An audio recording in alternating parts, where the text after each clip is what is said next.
রাজনৈতিক পালাবদলে বিনোদন দুনিয়াতেও প্রত্যাবর্তন ঘটেছে। টলিউডের দায়িত্ব থেকে অব্যাহতি পেয়েছেন বিশ্বাস ব্রাদার্স অরূপ এবং স্বরূপ বিশ্বাস। বদলে পাপিয়া অধিকারী, রুদ্রনীল ঘোষ, হিরণ চট্টোপাধ্যায়, রূপা গঙ্গোপাধ্যায়রা দায়িত্ব নিয়েছেন।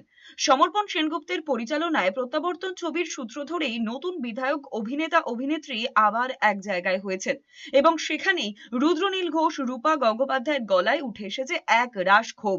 রুদ্রনীল ঘোষ বলেছেন, এখানে কিছুদিন আগেও নিঃশ্বাস নিতে গেলেও অনুমতি লাগতো। মানুষের স্বাধীন চিন্তাধারার উপরে পেরেক মেরে দেওয়া হয়েছিল। মানুষ এর হাত থেকে মুক্তি চেয়েছিলেন। আর এখানে কোনো টুকরো টুকরো পরিকল্পনা চলবে না। সিনেমাকেও টুকরো টুকরো করার যে পরিকল্পনা চেষ্টা হয়েছে তাও বন্ধ হবে। অন্যদিকে রূপা গঙ্গোপাধ্যায় বলেছেন, আগে সিনেমার ক্ষেত্রে মেধার কোনো জায়গা ছিল না।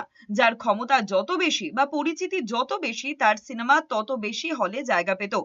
বহু পরিচিত বন্ধুরা কথা বলতেও ভয় পেত। এবার থেকে মানুষ ঠিক করবে কোন সিনেমা কত বেশি মেধার। নিঃশ্বাস নিতে গেলেও এখানে যেন অনুমতি লাগতো,